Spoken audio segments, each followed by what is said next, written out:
আমি আজকে গিটারের আরেকটা ভিডিও নিয়ে এলাম।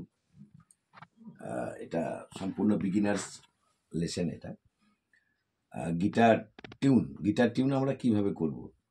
যারা বিগিনার্স তারা সাধারণত এই ভুলটা করেন আর কি, যে হয়তো মানে ক্লকওয়াইজ না ঘুরিয়ে অ্যান্টি ক্লকওয়াইজ ঘুরিয়ে দিল, সঙ্গে সঙ্গে মানে ই আর বি স্ট্রিংগুলো কেটে গেল।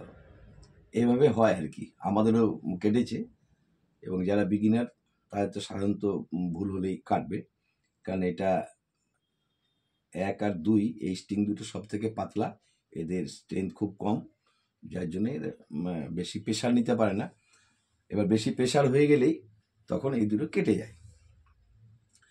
তা আমি একটা গিটারের একটা ছবি করে রেখেছি। এটা ধরুন গিটারের হেড। যারা রাইট হ্যান্ডেড গিটারটা তারা সাধারণত এইভাবে রাখবেন বাজানোর সময়। তাহলে আমাদের 1, 2 আর 3, 1, 2 আর 3 এই তিনটে স্ট্রিং কি সাধারণত নিচের দিকে থাকবে, আর 4, 5, 6 এই তিনটে স্ট্রিং কি সাধারণত উপরের দিকে থাকবে। তাই 4, 5, 6 এই তিনটে উপরের দিকে। তাহলে আমরা যখন গিটারটা টিউন করব তখন আমাদেরকে করতে হবে কি, এই যে ই বা 1, বি বা 2, জি বা 3 এই তিনটে কিকে আমাদেরকে ক্লকওয়াইজ ঘোরাতে হবে, ঘুরিয়ে টিউন করতে হবে। এটা ধরুন একটা ঘড়ি। তো আমার ঘড়ি সাধারণত আমাদের কিভাবে চলে, 12টা, 1টা, 2টো, 3টে, 4টে, 5টা, 6টা, আবার এসে 12টাতে ফিরে আসে। ঠিক এটা হচ্ছে ক্লকওয়াইজ। 12টা, 1টা, 2টো, 3টে, 4টে, 5টা, 6টা এভাবে ঘড়িটা সাধারণত ঘোরে। এভাবে এই ঘড়ির সার্কেলটা হয়। তাহলে এটা হচ্ছে ক্লকওয়াইজ। আর এই ক্লকওয়াইজ আমাদেরকে 1, 2 আর 3 এই তিনটে স্ট্রিং কিকে ঘুরিয়ে আমাদেরকে 1, 2 আর 3 স্ট্রিংস টিউন করতে হবে। ই, বি আর জি কে টিউন করতে হবে। ঠিক উল্টো দিকে আর কি, এটাও ধরুন ঘড়ি একটা। এবার এটাতে যেমন 12টা, 1টা, 2টো, 3টে, 4টে করে ঘুরছিল ক্লকওয়াইজ, এটা ধরে নেন 12টা, 11টা, 10টা, 9টা, 8টা, 7টা করে 12টায় ফিরবে। মানে এর সার্কেলটা উল্টো ধরুন, 12, 11, 10, 9, 8 উল্টো সার্কেল। তার মানে এটা হচ্ছে অ্যান্টি ক্লকওয়াইজ।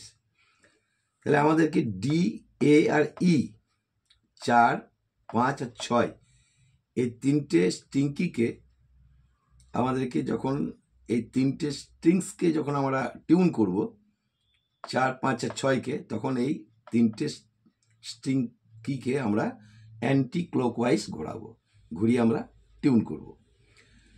তাহলে আমাদের স্ট্রিংস কাটার সম্ভাবনা থাকবে না এবং সঠিক টিউন হবে। তো আমি আপনাদেরকে প্র্যাকটিক্যালি একবার দেখাচ্ছি। এটা গিটারের হেড। এই হেডে আমাদের 6টা স্ট্রিংস কি লেগে আছে। নিচেরটা আপনার এটা 1, 2 আর 3, ই, বি আর জি। এই তিনটে যখন আমরা টিউন করব তখন আমাদেরকে ক্লকওয়াইজ মানে এই দিকে ঘোরাতে হবে, এই দিকে ঘোরাতে হবে ক্লকওয়াইজ। এই যে তিনটে কি লেগে আছে ডি, এ আর ই, 4, 5 আর 6, 4, 5, 6 এই তিনটেকে আমরা করব কি অ্যান্টি ক্লকওয়াইজ, মানে তার উল্টো দিকে এইভাবে ঘোরাবো, এইভাবে এইভাবে এইভাবে ঘোরাবো। এইটা ঘুরিয়েছি এইভাবে ক্লকওয়াইজ, এইটা ঘোরাবো অ্যান্টি ক্লকওয়াইজ, ঘড়ির কাঁটার উল্টো দিকে, এটা অ্যান্টি ক্লকওয়াইজ। তো এইভাবে গিটার টিউন করলে গিটার টিউন ঠিক হবে এবং স্ট্রিংস কাটার সম্ভাবনা কম থাকবে। সম্পূর্ণ বিগিনার্স লেসন এটা। ভিডিওটা যদি ভালো লেগে থাকে তাহলে ভিডিওতে একটি লাইক দিন, লাইক দিলে আমরা আমি বুঝতে পারবো যে এই ভিডিও দেখে আপনারা উপকৃত হচ্ছেন। এবং যদি নতুন হয়ে থাকেন চ্যানেলটি সাবস্ক্রাইব করে রাখুন, বেলের অল অপশন প্রেস করে রাখুন, যাতে আমার ভিডিও নোটিফিকেশন প্রথমে পেয়ে যান। ভিডিওটি দেখার জন্য ধন্যবাদ।